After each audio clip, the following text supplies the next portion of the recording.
ఉమ్మడి ప్రకాశం జిల్లాలో అధిక ఉష్ణోగ్రతలు నమోదవుతుండటంతో ప్రజలు అల్లాడిపోతున్నారు. ఉదయం 10 గంటల నుంచే బాణుడు తన ప్రతాపాన్ని చూపిస్తున్నాడు. పలు మండలాల్లో అత్యధికంగా 42 డిగ్రీల సెల్సియస్ పైనే పగటి ఉష్ణోగ్రతలు రికార్డవుతున్నాయి. పిటికాయగుళ్లలో అత్యధికంగా 43 డిగ్రీల సెల్సియస్ రికార్డవుతుంది. జిల్లాలోని ఎండల తీవ్రతపై మరింత సమాచారం మా ప్రతినిధి శంకర్ అందిస్తారు.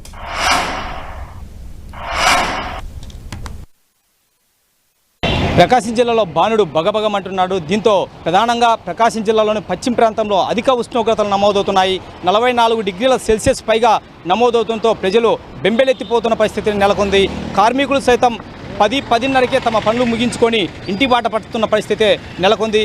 రోడ్ల వెంట నడుస్తున్నటువంటి ప్రయాణికులు కూడా ఈ వేసవి తాపాన్ని తట్టుకోలేక దగ్గర సమీపంలో ఉన్నటువంటి స్వచ్ఛంద సంస్థలు కావచ్చు, అదేవిధంగా రాజకీయ నాయకులు కావచ్చు, ఏర్పాటు చేసినటువంటి చలివేంద్రాలను సమీపించి తమ మంచినీరు కావచ్చు, అదేవిధంగా వాళ్ళు సరఫరా చేసినటువంటి మజ్జిగ కావచ్చు, వాటిని స్వీకరించి ఎండ తాపాన్ని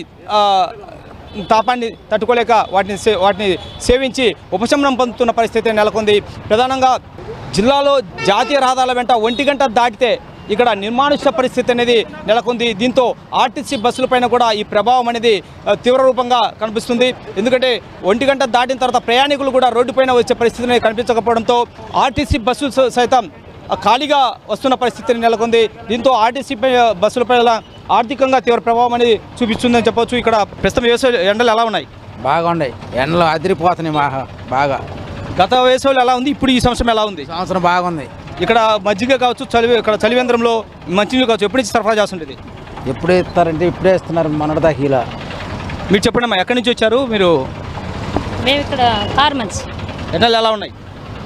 ఎండలు ఎక్కువ ఉన్నాయి, ఇక ఎండలు మండిపోతున్నాయి. ఇది ఉదయం నుంచి ఎన్ని గంటలు దాటితే పరిస్థితి కనబడుతుంది? 12 గంటల నుంచి ఎక్కువ అవుతున్నాయి ఎండలు. ఈ చలివేంద్రం ఎప్పటి నుంచి నిర్వహిస్తున్నారు అండి? 1 వీక్ అయింది సార్, ఒక వారం రోజుల నుంచి సార్. దామజల జనార్దన్ గారి చేతుల మీదుగా వారి ట్రస్ట్ ద్వారా, డీజేఆర్ ట్రస్ట్ ద్వారా ఇది పోయిన లాస్ట్ ఇయర్ కూడా పంపిణీ చేసామండి, ఈ సంవత్సరం కూడా పంపిణీ చేస్తామండి. 1 వీక్ నుంచి పంపిణీ జరుగుతూ ఉంది సార్. ప్రతిరోజు మధ్యాహ్నం 12 గంటల నుంచి పంపిణీ జరుగుతూ ఉంటుంది సార్. ఈ ఎండలుగా తీవ్రరూపం దాల్సిన ఎఫెక్ట్ ఎలా ఉంది? చాలా ఎఫెక్టివ్గా ఉంది సార్. అందరూ బాగా మజ్జిగ కోసం ఎదురు చూస్తూ ఉన్నారు సార్ మేము వచ్చేసరికి. ఇది రోడ్ల వెంట నడిచే ప్రయాణికులు ఈ వేసవి తాపాన్ని తట్టుకోలేక ఇక్కడ తమ ఉపశమనం పొందేందుకు ఇక్కడ మజ్జిగ కావచ్చు, మంచినీరు కావచ్చు, వాటిని సేవించి ఉపశమనం పొందేందుకు బారులు తిరుగుతున్న పరిస్థితి నెలకొంది. ప్రస్తుతం ఎండలు ఎక్కడ చూసినా కూడా భారీగా ఉన్నాయని చెప్పేసి వాళ్ళు కూడా చెప్తున్న పరిస్థితి నెలకొంది. సాధారణంగా ఇటువంటి ఎండలు అనేవి రోహిణి కార్తెలో అంటే మే లేదా జూన్ మధ్యలో వరకు మాత్రమే ఈ ఎండలు అనేవి తీవ్ర రూపంగా ఉంటాయి. ఉష్ణోగ్రతలు కూడా అధిక సెల్సియస్ డిగ్రీలు అనేవి నమోదవుతున్న పరిస్థితులు కూడా ఉంటాయి. కానీ ప్రస్తుతం మార్చి ఏప్రిల్లోనే ఈ పరిస్థితులు నెలకొనడం పట్ల ప్రజలు బెంబేలెత్తిపోతున్నారు. మున్ముందు కూడా ప్రస్తుతం 44 నుంచి 45 డిగ్రీల సెల్సియస్ అనేవి జిల్లాలో నమోదవుతున్నాయంటే మున్ముందు కూడా ఎలా ఉంటుందని చెప్పేసి ఒక ఆందోళన చెందుతున్న పరిస్థితి నెలకొంది. ఎందుకంటే ఒక వైపు IMD కూడా హెచ్చరికలు జారీ చేసింది. వీడియో జర్నలిస్ట్ కొండలతో శంకర్, 10 టీవీ, ప్రకాశం జిల్లా.